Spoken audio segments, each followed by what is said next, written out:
বন্ধুরা, এই কথা তো আপনারা জানেনই যে হাজার হাজার বছর আগে এই পৃথিবীতে ডাইনোসরদের অস্তিত্ব ছিল।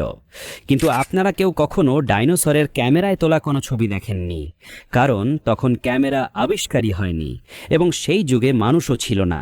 কিন্তু 1800 সালের দিকে যখন ক্যামেরা আবিষ্কার হলো, তখন থেকে অ্যানিমাল ডকুমেন্টেশন একেবারে বদলে গেল। নাম্বার 7, কোয়াগা। দেখতে কোয়াগা ঘোড়া কিংবা জেব্রার মতো হাইব্রিড লাগতো, কিন্তু এটি আসলে আজকের দিনের জেব্রার এক সাবস্পিসিস ছিল। এদের শরীরে একদম ইউনিক ধরনের স্ট্রাইপ প্যাটার্ন থাকতো, যা দেখতে জেব্রার চেয়ে সম্পূর্ণ আলাদা ছিল। এদেরকে কেবলমাত্র দক্ষিণ আফ্রিকার নির্দিষ্ট অঞ্চলে পাওয়া যেত। ডাচ এবং ব্রিটিশদের মধ্যে শান্তি প্রতিষ্ঠিত হয়, তখন তারা অত্যধিক পরিমাণে কোয়াগার শিকার শুরু করে। শেষমেশ 1878 সালে একটি কোয়াগা আমস্টারডামের একটি বিখ্যাত চিড়িয়াখানায় বন্দী অবস্থায় মারা যায়।